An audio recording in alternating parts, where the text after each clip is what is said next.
भाइयों और बहनों, हम लोग इससे पहले सद्धम्म के बारे में कुछ जानकारी ही हासिल कर रहे थे और बाबा साहब ने एक बहुत ही अच्छा सवाल यहाँ पैदा किया है कि केवल धम्म ही पर्याप्त नहीं है, या जिसको लोग धर्म कहते हैं भी वो भी पर्याप्त नहीं है। किसी भी धर्म का या सद्धम्म का धम्म का सद्धम्म होना जरूरी है, उसका सत्य होना जरूरी है। अगर वो सत्य से परे हैं तो ऐसे धर्म की मनुष्य को कोई जरूरत नहीं, वो उसके लिए हानिकारक होगा। स्वयं बुद्ध ने धम्म की जो व्याख्या की है, वो धम्म भी अगर इसके विपरीत हो और ये कुछ योग्यताएं जो विशेषताएं उसमें होनी चाहिए एक सत्य धर्म होने के नाते, अगर वे धम्म में भी नहीं है तो अधम्म बन जाता है और मनुष्य की सख्त जरूरत है कि उसे धम्म ही चाहिए और सद्धम्म ही चाहिए। तो इस सत्य की जो कसौटी उन्होंने यहाँ लगाई है, उसके अनुसार हम बुद्ध के धम्म को और सभी धर्मों को जांचने की कोशिश कर रहे हैं। और इसके तहत हमने पहले देखा कि कोई दुनिया में ऐसा धर्म नहीं होना चाहिए या धम्म भी नहीं होना चाहिए जो लोगों को ज्ञान के दरवाजे बंद कर दे। शिक्षा है, ज्ञान पाना है, इसके सभी माध्यम जो दुनिया में उपस्थित हैं वे सभी लोगों के लिए खुले होने चाहिए। अगर ये व्यवस्था नहीं है तो धर्म सद्धर्म नहीं कहलाया जा सकता। दूसरी बात उन्होंने कही थी कि ऐसे धर्म के जानकर तो हो सकते हैं, जानने वाले बहुत सारे लोग हो सकते हैं जिनको हम विद्वान कहते हैं, लेकिन केवल विद्वान होना पर्याप्त नहीं है। धम्म में ये प्राविधान होना चाहिए कि विद्वता से बढ़कर भी और कुछ कल्याणकारी है, और वो कल्याणकारी है प्रज्ञा, सही सोचने की ताकत, सही समझने की ताकत। ये बौद्धिक क्षमता जो होती है मनुष्य की, उसको धम्म ने बढ़ावा देना चाहिए, उसकी गरिमा माननी चाहिए और सभी लोगों के लिए ये प्रज्ञा का पाना खुला कर देना चाहिए। लेकिन हमने देखा कि बहुत सारे धर्म हैं जो प्रज्ञा के विकास में नहीं, लेकिन लोगों ने मानना चाहिए, मानने पर ही जोर देते रहते कि मानो, समझने की जरूरत नहीं, जानने की जरूरत नहीं, सिर्फ मानो। तो केवल मानने के लिए कहने वाले जो धर्म हैं वो सत्य धर्म नहीं हो सकते। और फिर हमने देखा कि बाबा साहब ने ये भी कहा कि केवल प्रज्ञा पर्याप्त नहीं है, उससे बढ़कर शील का होना आवश्यक है। तो प्रज्ञा भी खतरनाक हो सकती है, अकेली प्रज्ञा। अगर शीलवान आदमी है तो उसके हाथों में प्रज्ञा लोगों की सेवा के काम आ सकती है, अगर दुष्शील आदमी है तो उससे हानि भी पहुंच सकती है। ते दुधारी तलवार की तरह है, इस तरह से बाबा साहब ने प्रज्ञा का वर्णन किया था। और प्रज्ञा का होना हर धर्म में अत्यंत आवश्यक है। जिस धर्म में नहीं है वो सत्य धर्म कहलाने के योग्य नहीं होगा। और फिर हमने देखा कि इस पर बाबा साहब नहीं रुके, वो आगे अभी कहते हैं कि सद्धम्म तभी सद्धम्म होता है जब वो शिक्षा देता है कि प्रज्ञा और शील के साथ साथ करुणा का होना अनिवार्य है। अगर करुणा नहीं है तो मनुष्य दूसरे मनुष्य के साथ सही व्यवहार नहीं कर पाएगा। एक दूसरे के प्रति दया भाव होना, आदर होना, अपनी जैसी उनकी भी कीमत करने की अनुभूति होना, ये बहुत जरूरी है। अगर ये ताकत धर्म में नहीं है तो अधर्म कहलाया जाता है। तो बाबा साहब ने इस पर भी जोर दिया है कि प्रज्ञा के साथ साथ, शील के साथ साथ करुणा का भी होना आवश्यक है। अब आज हम देख रहे हैं कि वो और एक कदम आगे बढ़ते हैं और बहुत ही बेहतरीन तरीके से ये समझाने की कोशिश करते हैं कि भाई करुणा तो ठीक है, किसी पर दया करना, किसी पर अनुकंपा करना, ये तो ठीक है, लेकिन ये भी अधूरा है, पूरा नहीं है। सही जो भावना होनी चाहिए, एक मानसिकता होनी चाहिए, वो मानसिकता है मैत्री की, जिसको पाली में मेत्ता कहा गया है। हम तो ये शब्द हमेशा सुनते हैं, जानते भी हैं, कुछ हद तक मैत्री क्या होती है उसका एहसास भी करते हैं, अनुभव भी करते हैं, लेकिन सही मैत्री क्या होती है इसके बारे में बहुत सारा अज्ञान आज भी लोगों में दिखाई देता है। सही मैत्री क्या होती है? तो बाबा साहब ने यहाँ कहा है कि मैत्री का मतलब है प्राणी मात्रों के प्रति दया। करुणा का अर्थ है सिर्फ जो दुखी हैं उनके प्रति दया। किसी का दुख देखकर हमें दया आती है, जो दुखी नहीं उसके बारे में क्या होता है? कुछ भी तो नहीं होता। तो बुद्ध की भाषा ये है कि जो दुखी नहीं है उसके प्रति भी आपकी मानसिकता अच्छी होनी चाहिए, चाहने वाली, उसके कल्याण की भावना रखने वाली, उसके भी साथ कुछ सही तरह से व्यवहार करने की भावना होनी चाहिए। वो कहाँ से आएगी? वो कौन सी है? तो वो भावना है मैत्री। तो मैत्री का उन्होंने यहाँ विधान किया है कि मैत्री का मतलब है प्राणी मात्रों के प्रति दया। केवल दुखितों के प्रति नहीं, सभी के लिए। और फिर बहुत अच्छे उदाहरण वो देते हैं। वो कहते हैं, मान लो एक आदमी पृथ्वी खोदने के लिए जाता है, गड्ढे खोलता है, कुछ ना कुछ करता है, तो क्या पृथ्वी उसका विरोध करती है? जवाब है नहीं। भिक्षु ने कहा नहीं। अब बुद्ध कहते हैं कि मान लो एक आदमी लाख और दूसरे रंग लेकर आकाश में चित्र बनाना चाहता है, आकाश में चित्र बनाना चाहता है, क्या तुम समझते हो कि वो बना पाएगा? आकाश में तो कोई चित्र नहीं बना पाएगा। तो भिक्षु कहते भगवान नहीं। क्यों? भिक्षु बोले क्योंकि आकाश काला नहीं है। तो इसी प्रकार तुम्हारे मन में कुछ कालिख नहीं होनी चाहिए, जो कि तुम्हारे राग द्वेष का परिणाम है।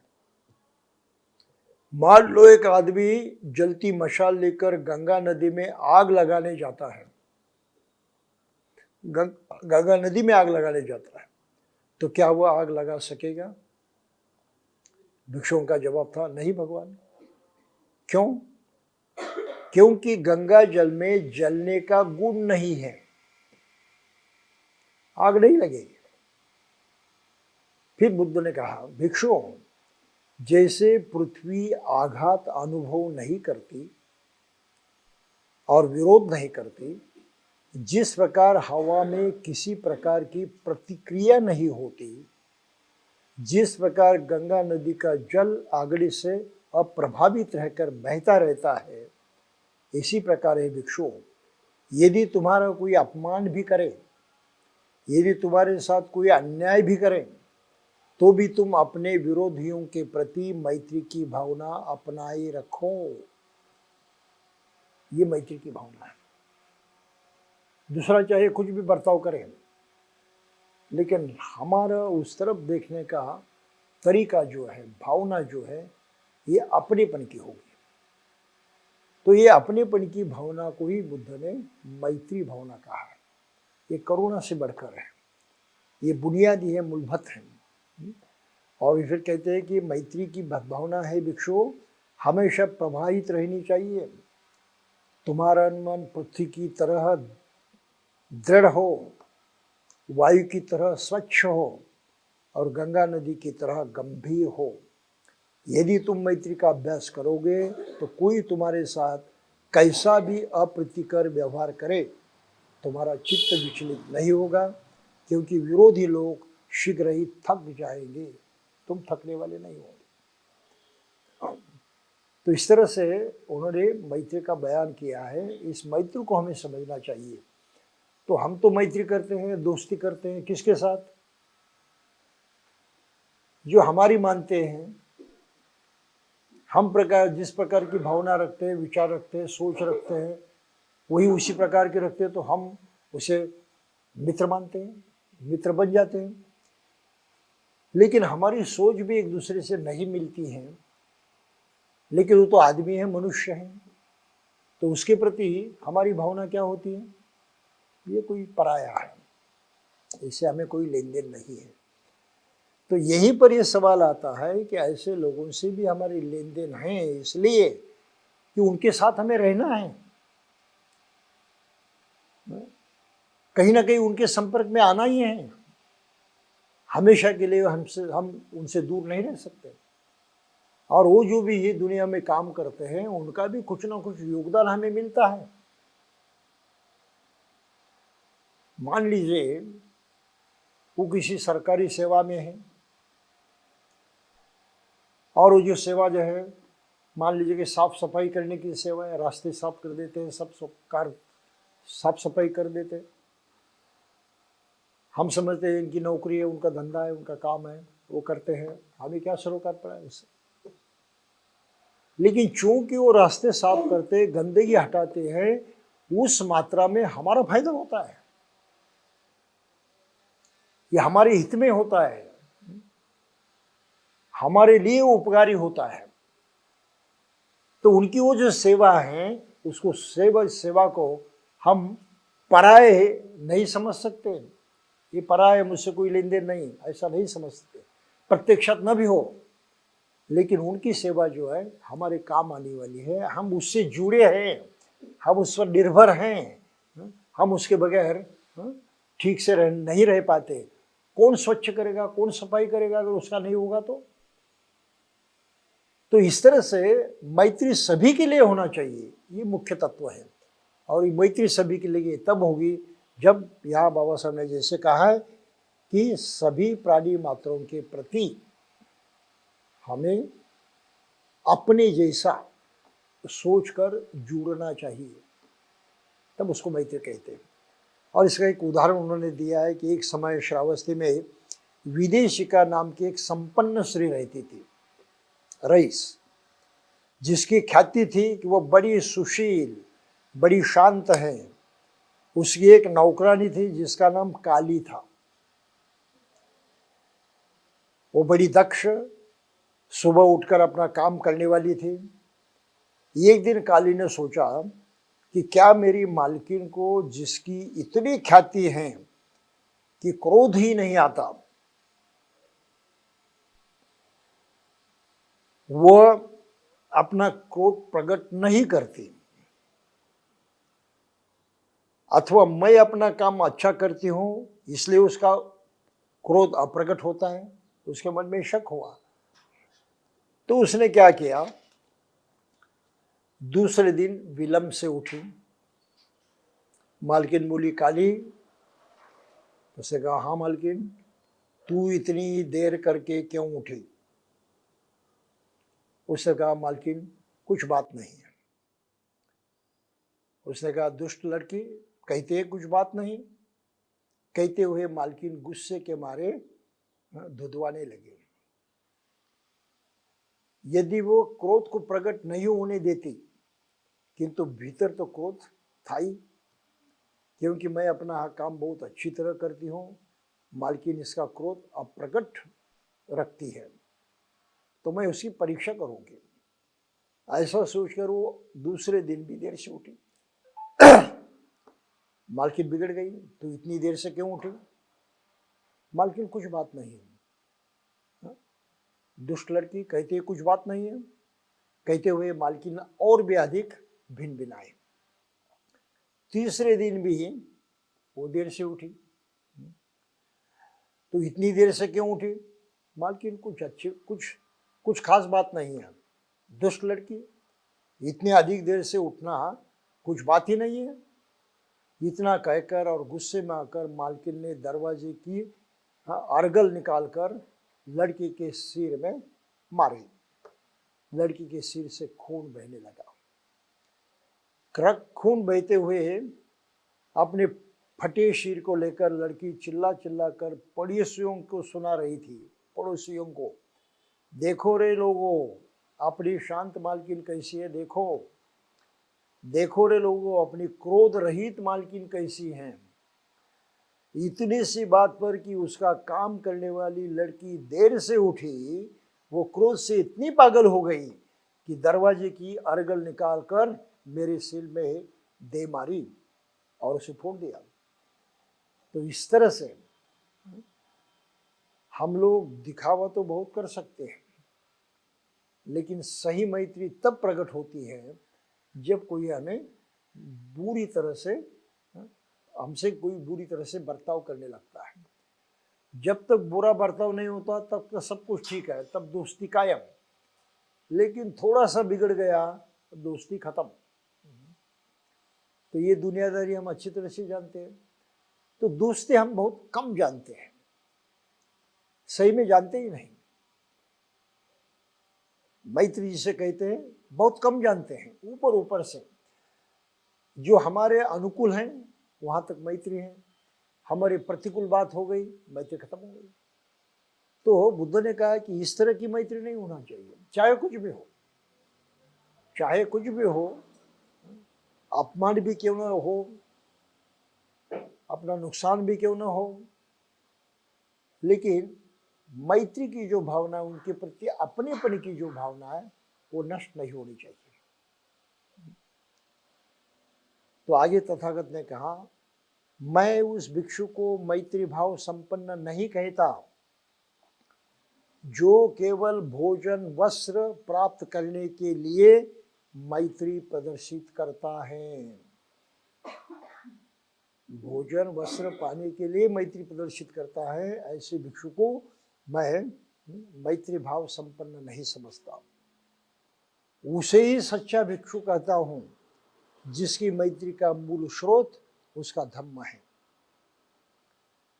तो मैत्री की इतनी बेहतरीन बात बाबा साहब ने यहाँ पर रखी है। और समाज में रहते हुए, क्योंकि सभी के साथ हमारा अच्छा संबंध नहीं हो सकता, समाज में रहने वाले सभी के साथ अच्छा संबंध नहीं हो सकता, फिर भी समाज के हर सदस्य के प्रति हमारी भावना अपनेपन की ही होनी चाहिए। इसको एकता कहते हैं। और ये एकता समाज में लगभग दिखाई नहीं देती।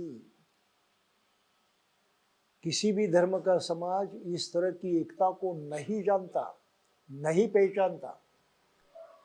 ऊपर ऊपर की एकता कुछ हद तक दिखाई देती है और कुछ निमित्त को लेकर दिखाई देती है, कुछ अवसर को लेकर दिखाई देती है, लेकिन प्रत्यक्षात हमेशा सब कुछ जैसे सामान्य तौर पर चल रहा है, उस वक्त इस तरह की मैत्री प्रकट नहीं होती। तो एकता इसका अर्थ अच्छे लोग भी नहीं समझते, पढ़े लोग भी नहीं समझते। अगर हमारी अपनी बात हम लोग कहें अपने समाज की, तो सभी लोग चाहते हैं कि समाज की एकता होना बहुत जरूरी है। समाज की एकता होना बहुत जरूरी है। फिर वो कैसे हो सकती है? तुरंत लोग कहते हैं नेतागण अगर एकत्रित आ गए तो एकता हो गई। अब समझ इस बात को, किसको एकता समझते हैं? नेतागण एक हो गए तो समाज में एकता हो गई। इतनी मूर्खतापूर्ण बात लोग करते हैं। एकता कब होती है? ये सूत्र बाबा साहब ने यहां पर बताया है। ये अपनेपन की भावना औरों के प्रति अगर नहीं होती, और हर आदमी की भावना उस प्रकार होनी चाहिए कि समाज के हर मानव के प्रति, हर व्यक्ति के प्रति मैं अपनेपन जताऊंगा, तब कहीं एकता होती है समाज की। कुछ समझ में है आपके? वरना एकता नहीं होती। तो नेताओं का एक होना, इसका कोई मूल्य नहीं, कोई कीमत नहीं है, ये बिल्कुल फिजूल बात है, उसका कोई महत्व नहीं है। नेता भी एक हो जाएंगे अगर अपनापन महसूस करेंगे तो, लेकिन इन्हीं गिने लोगों के प्रति उनका अपमानपन नहीं होना चाहिए, तो सभी लोगों के प्रति होना चाहिए। तो इसलिए एकता का सूत्र जो है, मुझे इस बात पे कहते हुए दुख होता है कि बाबा साहब को मानने वाले, धर्मों को जानने वाले लोग भी इस सूत्रों को नहीं जानते, और समाज की एकता क्या होती है इसके बारे में कुछ नहीं समझते। यह हकीकत है आज की तारीख की। कुछ भी हो, ये मैत्री का होना अनिवार्य है, और बुद्ध का धम्म मैत्री ही सिखाता है, करुणा ही सिखाता है। तो सत्य धर्म की जो कसौटी है कि उसमें मैत्री का होना अनिवार्य है, ये बुद्ध के धम्म के बारे में बिल्कुल सत्य है, और इसलिए वो सत्य धर्म है, सद्धम्म है। इस तरह से बाबा साहब ने इसको सामने रखने की कोशिश की है। अब वो आगे बहुत महत्वपूर्ण बात कहते हैं, जिसको समझना आज की तारीख को बहुत आवश्यक है। वो क्या कहते हैं? मैत्री के बाद गहरी बात कहते हो कि धम्म तभी सद्धम्म हो जाता है जब एक आदमी और दूसरे आदमी के बीच की तमाम दीवारों को गिरा दे। आदमी आदमी के बीच कोई रुकावट नहीं होनी चाहिए, कोई पृथक करने वाली बात नहीं होनी चाहिए। तो लोगों ने दीवारें खड़ी की हैं लोगों के बीच में, और भारत उसका एक बहुत ही सीधा उदाहरण है। यहाँ जात पात की दीवारें खड़ी कर दी गई हैं, और हर जाति को बंदिस्त कर दिया है दीवारों के अंदर। उसके इर्द गिर्द रहने वाली किसी जाति से उसका कोई संबंध नहीं, बिल्कुल तोड़ दिया एक दूसरे से। तो भारत का समाज जो है सबसे बुरा समाज है विश्व में। मनुष्यता का यहाँ खात्मा हुआ है, मनुष्यत्व को पूरी तरह से यहाँ उद्ध्वस्त कर दिया है। और जिस धर्म ने, जिस नीति ने, जिस शिक्षा ने किया है, वो तो पूरी तरह से मनुष्य की शत्रु हैं, क्योंकि मनुष्य में शत्रुता पैदा करती है। आपस में ये दुर्भावना निर्माण की है कि वो एक दूसरे की कोई तरह से सहायता न करे, एक दूसरे के प्रति अपनेपन की भावना न जताए, लेकिन एक दूसरे के बैरी होकर उनको मिटाने की कोशिश करे, नहीं तो उनको दबाने की कोशिश करे, उनको दुख देने की कोशिश करे। ये जातिवाद की हकीकत है। और इसलिए बाबा साहब चाहते थे कि जातिवाद पर आधारित जो यहाँ की समाज व्यवस्था है उसको मूल से उखाड़ कर फेंक दे। उसके मूल भी नहीं रहनी चाहिए, अगर मूल रहते हैं तो उसमें भी फिर बढ़ोतरी होती है, पन्ने उसको आ जाते हैं नए, वो बढ़ने लगते हैं। तो मूल भी नहीं होना चाहिए, पूरी तरह से खात्मा, यानी पूरी तरह से खात्मा। तो जाति व्यवस्था प्रधान समाज व्यवस्था को पूरी तरह से नष्ट करने का ध्येय बाबा साहब ने अपने सामने रखा था। आप समझिए इस बात को। और जातिवाद को जिससे प्रोत्साहन मिलता है जिससे सहारा मिलता है, सपोर्ट मिलता है, वो धर्म, वो तत्व ज्ञान, इन सब को बाबा साहब ने नकारा और उनको भी नष्ट करने की बात की। और इसलिए हिंदू धर्म का जो ग्रंथ माना जाता है मनुस्मृति, उसको बाबा साहब ने 27 साल में जलाकर ये बता दिया भारतीय लोगों को कि तुम्हें इसको नष्ट करना है। जो धर्म जातिवाद की शिक्षा देता है, जातिवाद को बढ़ावा देता है, उस धर्म को तुम्हें नष्ट करना चाहिए, मूल से उखाड़ कर फेंकना चाहिए। और जिसको धर्म ग्रंथ कहते हैं, पवित्र मानते हैं, सभी लोग मानते हैं, ऐसे ग्रंथ को भी उन्होंने जला दिया। आप समझ रहे इस बात को? तो मनुष्यता का जीवन अगर जीना है, सही ढंग से मनुष्य जीवन के साथ इंसाफ करना है, तो हमें मनुष्यता के खिलाफ जो भी हैं, चाहे धर्म हो, कोई परंपरा हो, कोई रीति रिवाज हो, सबको उखाड़ कर फेंक देना चाहिए। ये सबसे महत्वपूर्ण बात है। और बाबा साहब ने बौद्ध समाज किस तरह का होना चाहिए, ये इसमें लिखा है, इन पन्नों में। पता नहीं बाबा साहब को मानने वाले ने कभी इसको पढ़ा भी है।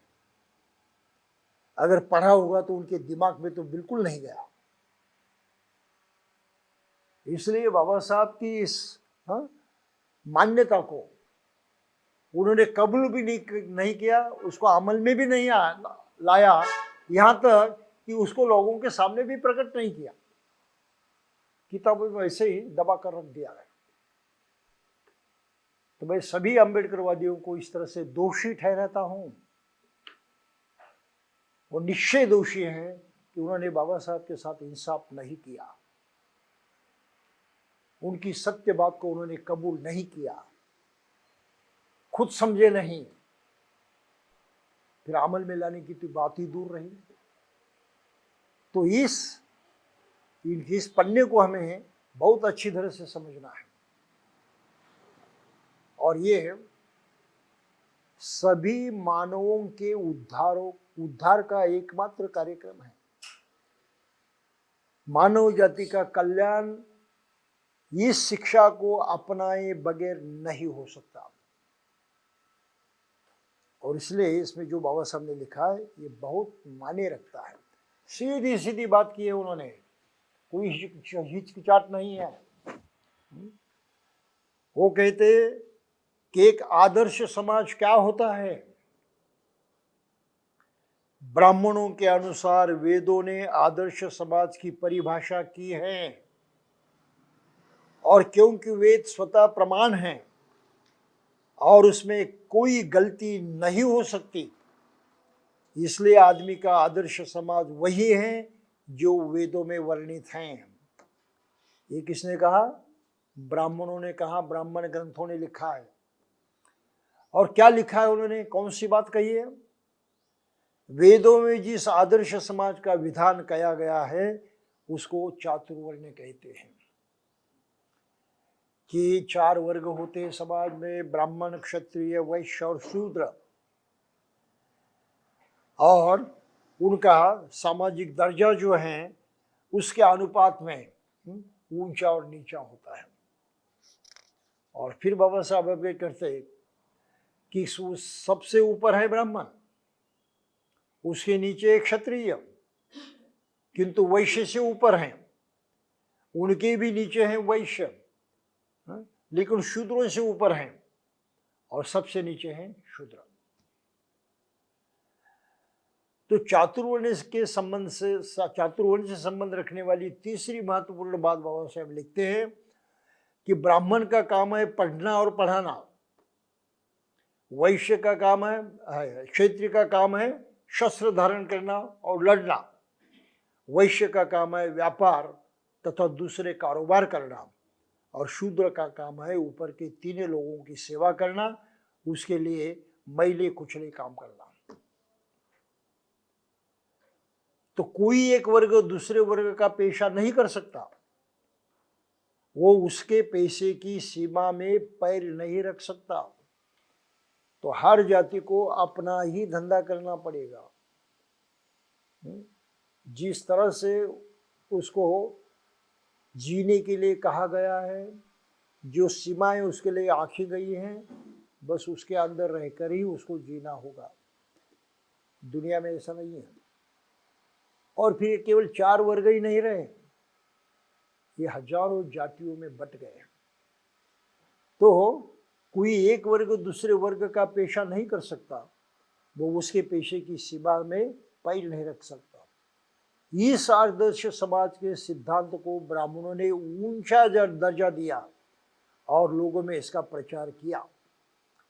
ये स्पष्ट है कि हम इस चातुर्वर्ण के सिद्धांत की आत्मा ही है असमानता, गैर बराबरी। ये सामाजिक असमानता कितनी सामाजिक खेत की अनायास उगी हुई उपज नहीं है। ये सामाजिक असमानता किसी सामाजिक खेत की अनायास उगी उपज नहीं है। असमानता ब्राह्मणवाद का शास्त्र सम्मत सिद्धांत है। ये प्राकृतिक ढंग से निर्माण नहीं हुआ है, ब्राह्मणों ने उसको बनाया है और ये उनका मूल सिद्धांत है। बस समाज रचना ऐसी होनी चाहिए।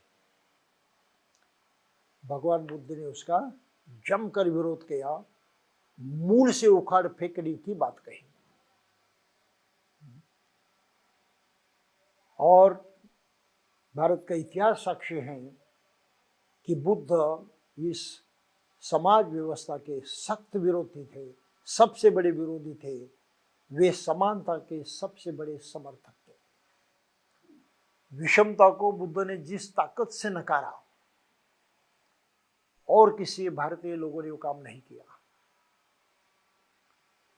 और बुद्ध ने समता का नारा जोर से दिया,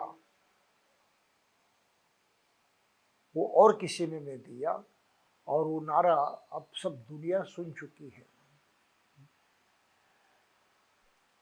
तो इसका वर्णन उन्होंने आगे चलकर किया है, जो देखने लायक हम देखेंगे थोड़ा थोड़ा।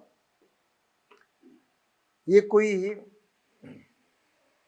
ब्राह्मण जो अश्वलायन, वो बुद्ध के पास आया।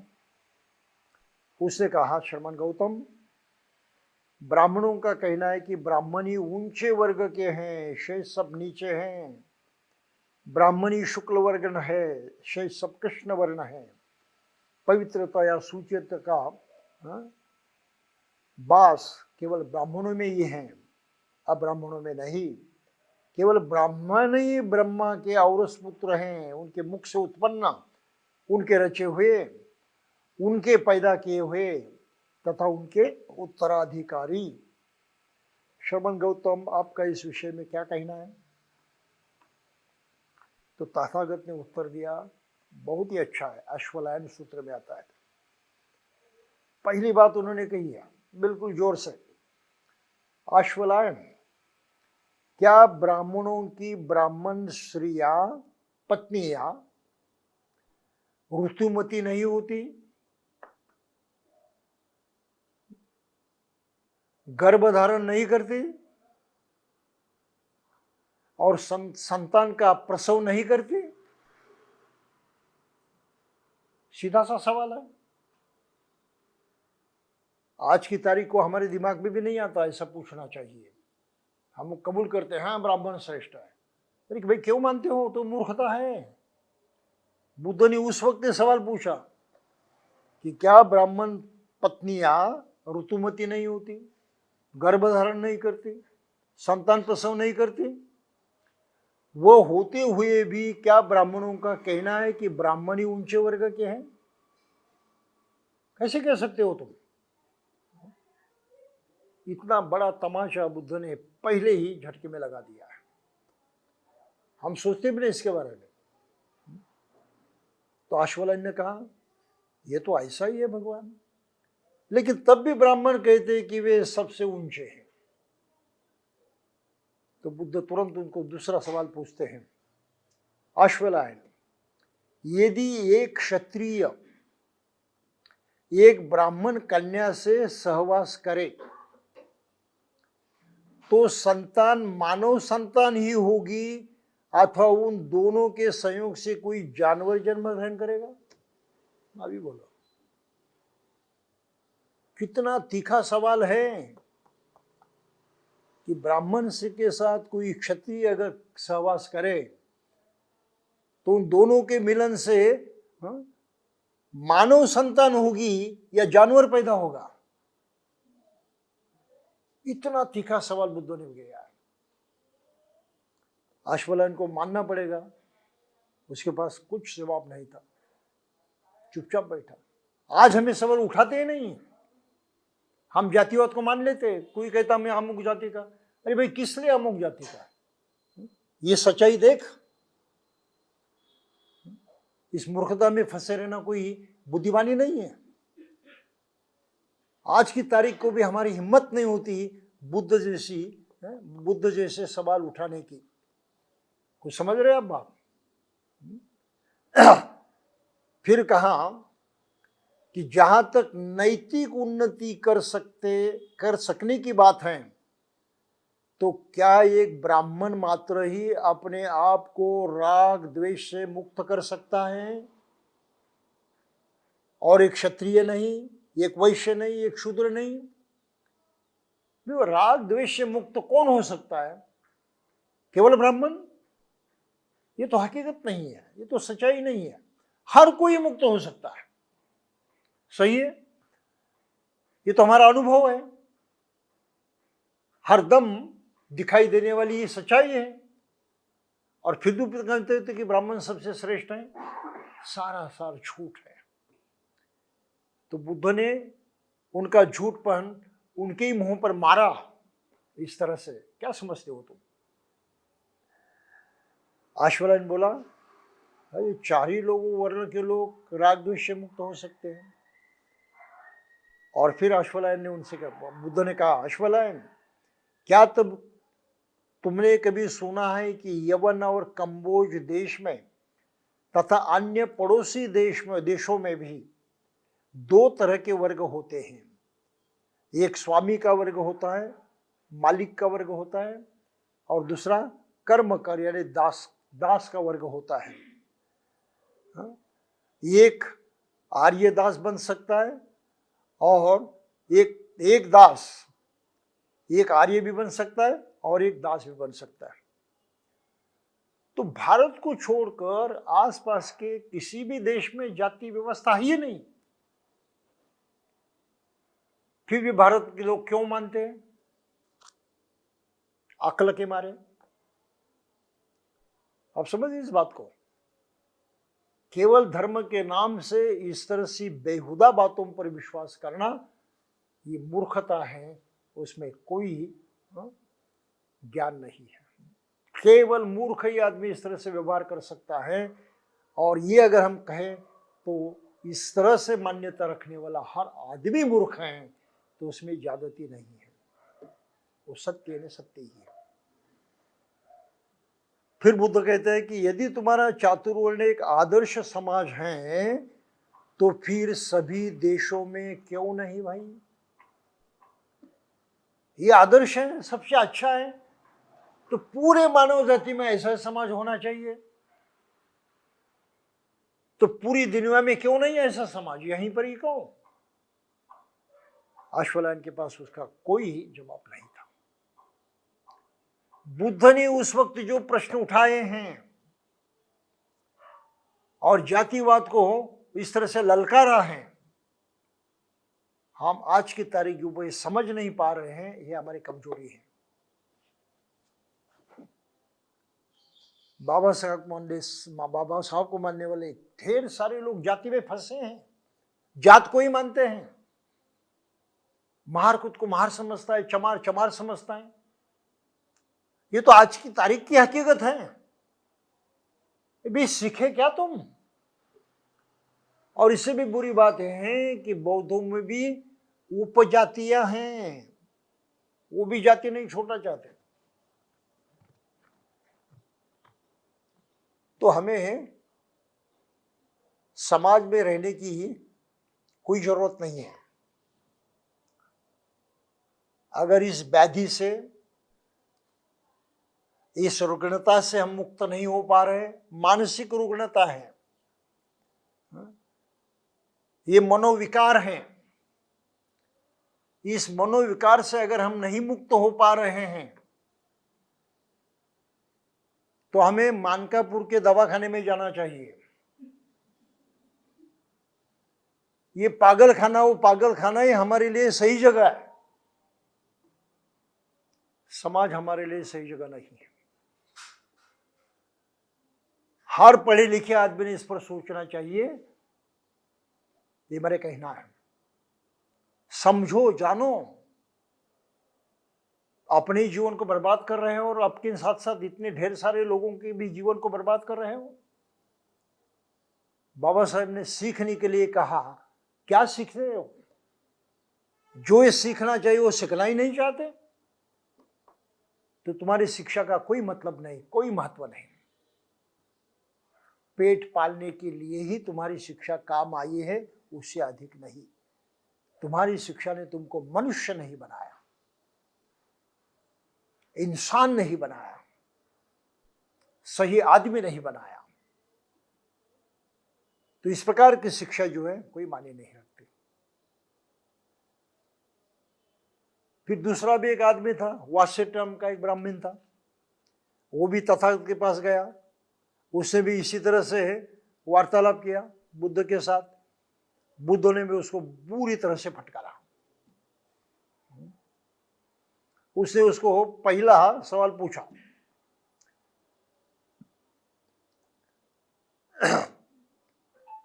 मैं आपसे एक प्रश्न पूछने आया हूं। ब्राह्मण ने कहा, ब्राह्मणों का कहना है कि क्योंकि वो सर्वोपरि हैं इसलिए वे किसी की सेवा नहीं करेंगे, सभी उन्हीं की सेवा करने के लिए उत्पन्न हुए हैं। उससे पूछा हो। बुद्ध ने उसका विचार फिर श्रमण गौतम, उसने कहा कि 4 विभाग के वो अपने अपना काम करेंगे और ये है उनकी जिम्मेदारी है। बुद्ध ने कहा, क्या सारी दुनिया ब्राह्मणों के इस विचार से सहमत है?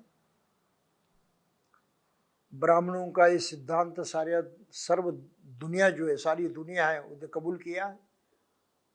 नहीं। तो बुद्ध कहते हैं कि जहां तक मेरी बात है, न मैं यही कहता हूं कि सभी सेवाएं यानी पेशे की ही होनी चाहिए, न यही कहता हूं कि सभी सेवाएं नहीं की ही जानी चाहिए। यदि किसी सेवा के करने से आदमी की स्थिति खराब होने की बजाय बेहतर होती हो तो वह सेवा की जानी चाहिए। जिस करने से अच्छा होता है वो करना चाहिए। तो इसी एक कसौटी पर क्षत्रियों, ब्राह्मणों, वैश्यों, शूद्रों सभी की सेवा कैसी जानी चाहिए? हर व्यक्ति को ऐसी सेवा करने से इनकार करना चाहिए जो उसकी स्थिति को खराब बनाती हो, किंतु हर व्यक्ति को ऐसी सेवा करनी चाहिए जो उसकी स्थिति को अच्छा बनाती हो। हर आदमी का हक है वो। शिक्षा ग्रहण करने से अच्छा हो जाता है तो हर आदमी का हक है शिक्षा ग्रहण करे, ब्राह्मणों का ही नहीं। साफ सफाई करने से सब साफ हो जाता है, स्वच्छ हो जाता है, अपना जो स्वास्थ्य सुधर जाता है। तो हर आदमी के लिए वो सेवा जरूरी है। ऐसा नहीं कि इन्हीं गिने लोगों ने वो करनी चाहिए। तो सेवाएं जो हैं अगर अपने भलाई के लिए तो हर आदमी ने करनी चाहिए, और जिसमें अपनी भलाई नहीं है वो नहीं करनी चाहिए, सीधी सी बात है। लेकिन ये सामान्य सिद्धांत भी लोगों को कबूल नहीं होता, ये पिछड़ा पड़ा। फिर दूसरा विषय उसने एक सूरी ब्राह्मण के साथ में छेड़ा था बुद्ध ने, वो यही था कि आदमी के दर्जे का विचार करते समय उसकी वंश परंपरा का भी विचार क्यों नहीं किया जाना चाहिए। तो तथागत ने उसका उत्तर दिया, जहां तक वंश परंपरा के अभिमान की बात है एक आदमी जिस वंश में ग्रहण करता है, जन्म ग्रहण करता है, उससे उसका नामकरण मात्र ही होता है कि वह क्षत्रिय वंश में पैदा हुआ, ये ब्राह्मण वंश में पैदा हुआ, वो वैश्य वंश में पैदा हुआ और ये शूद्र वंश में पैदा हुआ। जैसे जिस प्रकार के ईंधन से आग उत्पन्न होती है, उससे उसका नामकरण हो जाता है। तो आग कैसे निर्माण होती है? ये लकड़ी से निर्माण होती है, तो लकड़ी की आग है। ये चैली की आग है, ये लकड़ी की गांठ की आग है और ये गोबर की आग है। इस प्रकार आदमी के लिए सद्धर्म ही उसका वास्तविक धन है। जन्म से तो आदमी की चारों वर्णों में से किसी न किसी एक वर्ण में गिनती मात्र होती है। तो परिणाम जो हैं, अग्नि पैदा होती है अलग अलग पद्धति से, लेकिन इसलिए उस अग्नि का होना उस पद्धति से जोड़ा नहीं जाता। अग्नि आखिर अग्नि है, कैसे उत्पन्न हुई उससे कोई सरोकार नहीं। इसलिए मनुष्य आखिर मनुष्य है, किस तरह से पैदा हुआ इसका कोई महत्व नहीं। तो इस बात पर बुद्ध ने यहाँ पर जोर दिया है, समझा है कि वंश परंपरा इसको मत मानो, ये गलत है, इसका कोई मूल्य नहीं है।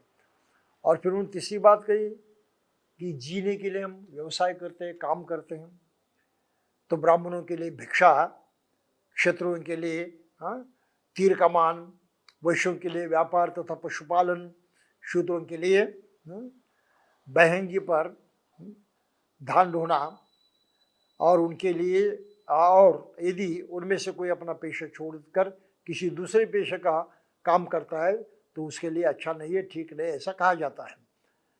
तो क्या ये संसार ब्राह्मणी वर्गीकरण से सहमत है? बुद्ध ने पूछा। सभी को कबूल है दुनिया को? यीशुकारी ब्राह्मण ने कहा नहीं। तो ऊंचे आदर्श का महत्व है, ऊंची जाति में जन्म करने, ग्रहण करने का महत्व नहीं है। जाति नहीं, असमानता नहीं, ऊंच नीच नहीं, यही तथागत की देशना है।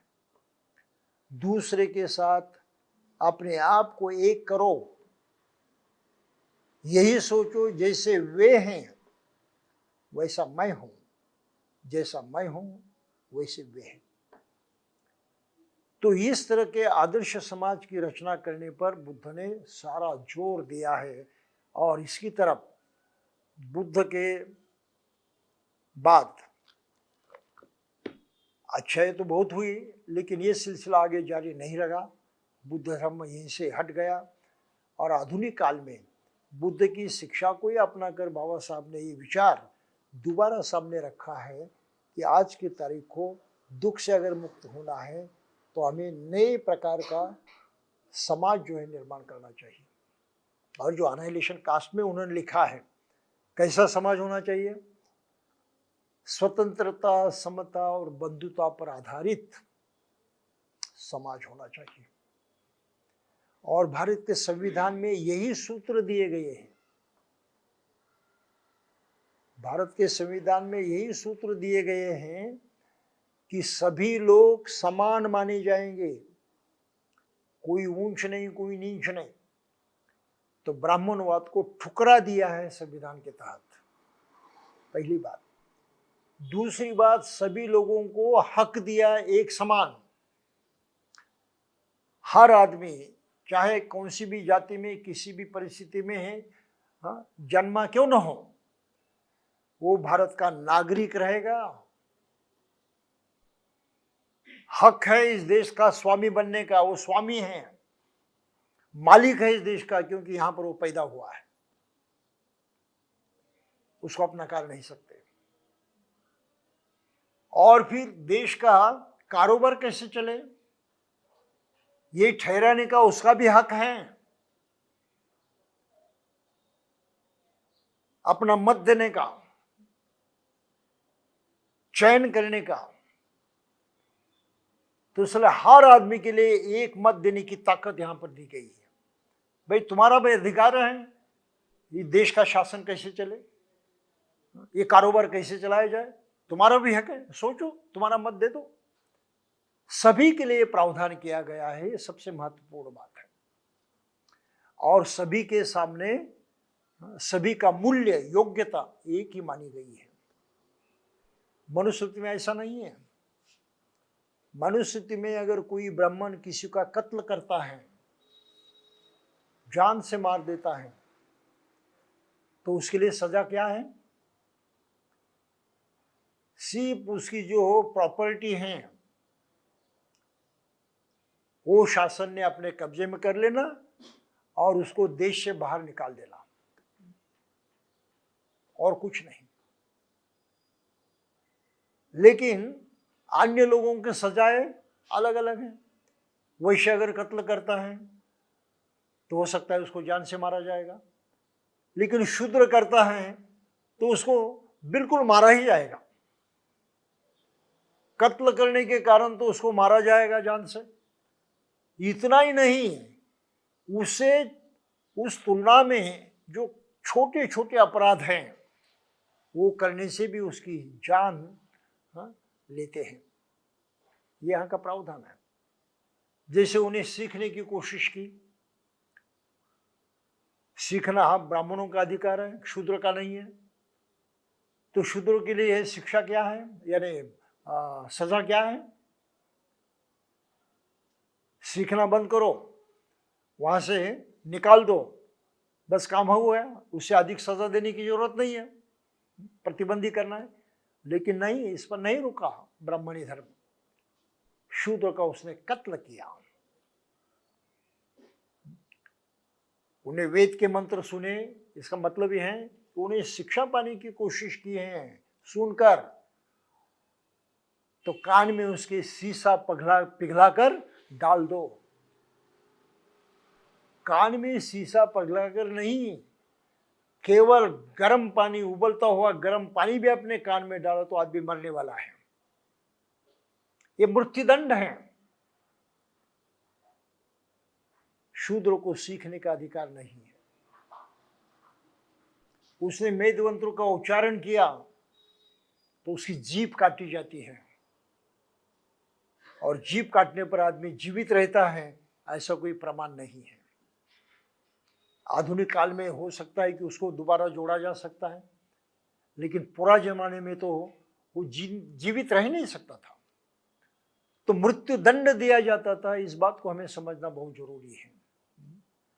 और इसका मिसाल जो है रामायण में हमको देखने को मिलता है। शंबुक नामक शूद्र जो तपस्या कर रहा था, ब्रह्म ज्ञान प्राप्ति के लिए प्रयास कर रहा था, तो राम ईश्वर होने के बावजूद भी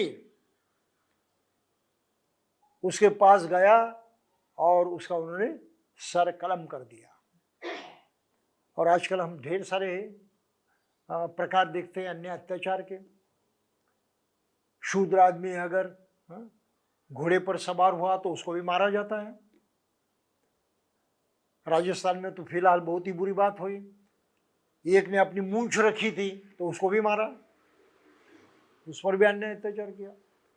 और अभी तो बिल्कुल ही बुरी बात आ गई है कि 9 साल के लड़के ने केवल स्कूल में जो टीचर के लिए मटका होता है उससे पानी पिया तो उसको उन्होंने मारा, जान से मारा। कोई सामान्य बात नहीं, और वो टीचर ने मारा। अरे भाई, ये कितनी क्रूरता है। पशु से भी बदतर व्यवहार इसमें होता है। ये लोग मनुष्य कहलाने के लायक नहीं है। इनको कैसे रोका जाए? इनको रोकने का यही मार्ग है कि संविधान को सही तरीके से लागू किया जाए। ब्राह्मण टीचर था, उसने ये हत्या की है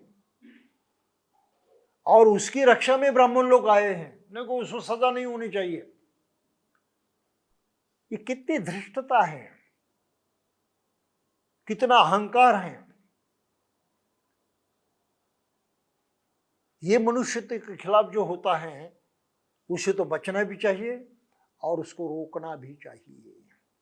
और ये रोकने के लिए ही बाबा साहब ने ये बात कही थी कि मुझे भारत बौद्धमय बनाना है। अगर यहाँ का इंसान सुधर गया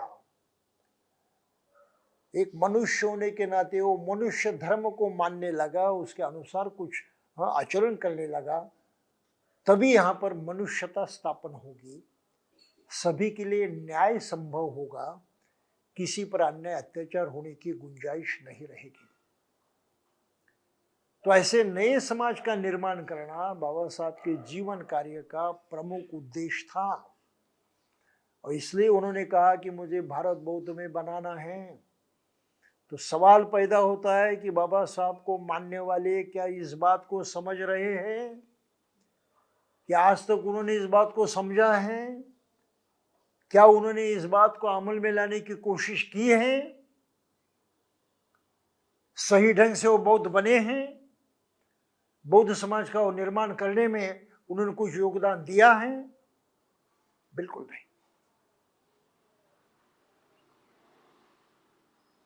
ये हकीकत जो है बड़ी डरावनी है, बड़ी दुखदाई है। तो बाबा साहब को मानना और कर उनकी जय जयकार करना, इससे काम नहीं चलता। असलियत है उनके सिद्धांतों पर चलना और उनको प्रत्यक्षात अमल में लाना और एक नए समाज का निर्माण करना। उस नए समाज के निर्माण में हमें खुद को भी नया होना जरूरी है, और हर मनुष्य को नया होने का एक ही मार्ग है कि वो बुद्ध के धम्म के रास्ते पर चले और अपने स्वयं के जीवन को नया बनाए। तो जो जरूरी बातें हैं बाबा साहब ने यहाँ पर कहे कि इस प्रकार के नए समाज की हमें जरूरत है, बौद्ध समाज की जरूरत है। पूरे देश में बौद्ध समाज का स्थापित होना आवश्यक है, और इसी की हम कोई परवाह नहीं कर रहे हैं। ये कैसा पिछड़ापन है, कितनी बुराई है, देखिए।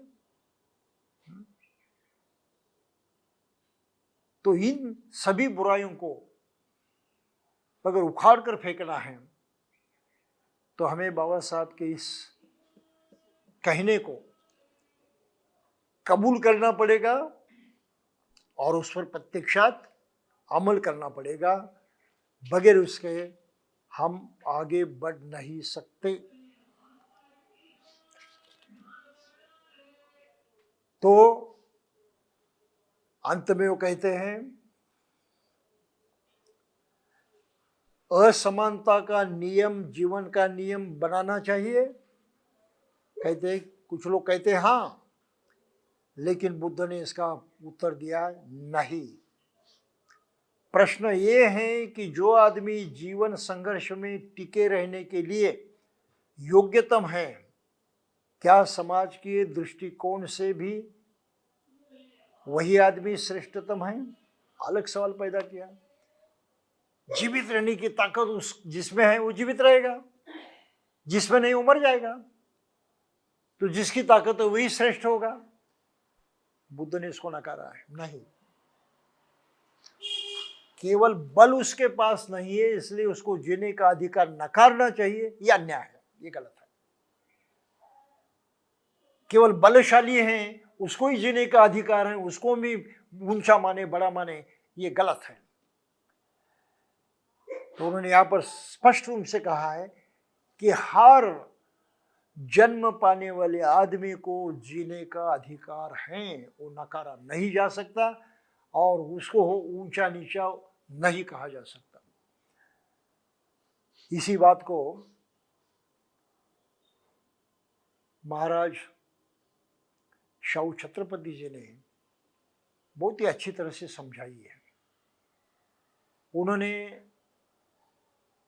पिछड़ी जाति वर्ग के लिए और शेड्यूल कास्ट शेड्यूल ट्राइब के लोग होते हैं उनके लिए अपनी नौकरी में 50% आरक्षण दे दिया। 50%, कोई सामान्य बात नहीं थी। 50%। शिक्षकों को कहा अछूत के लड़के स्कूल में पढ़ेंगे, अगर तुम्हें कबूल नहीं है नौकरी छोड़कर चले जाओ, लेकिन वो पढ़ेंगे। तो इस ताकत से उन्होंने आरक्षण का ये तत्व जो अमल में लाया, तो काफी लोग उनके कर्मचारी और जो उनके दरबार में काम करने वाले अधिकारी थे नाराज हो गए। महाराज ये गलत हो रहा है, महाराज ये गलत हो रहा है, धर्म के खिलाफ हो रहा है, संस्कृति के खिलाफ हो रहा है। तो महाराज ने सब सुना और उनको कहा चलो मेरे साथ। तो जहाँ घोड़े बांधते हैं उनको तबेला कहते हैं, वहाँ पर ले गए और नौकरों से कहा कि बीच में ये सब जो है घोड़े जो उनके खाने की जो चीज़ें हैं और रख दो। क्या कहते हैं उसको, चना। तो लोगों ने चने के जो है एक बड़ा वहाँ ढीगी लगाए एक जगह, और फिर उन्होंने कहा कि सभी जो ये अश्व हैं उनको एक साथ छोड़ो। तो छोटे बड़े वगैरह सभी को एक साथ छोड़ा गया। तो जहाँ पर चने थे उस तरफ सब ने घेर लिया, उसको खाने लगे। जो सशक्त से ताकतवर थे वो तो बीच में घुस गए, और जो दुर्बल थे उनको तो उन्होंने बाजू में हटा दिया, और वे ही खाते रहे, ये दुर्बल आसपास में घूमते रहे। तो शाहू महाराज जी ने अपने दरबारियों से कहा, देखो जो शक्तिशाली है वो जबरदस्ती कर सकते हैं, और जबरदस्ती से औरों को भी उनके हक से दूर रखते हैं।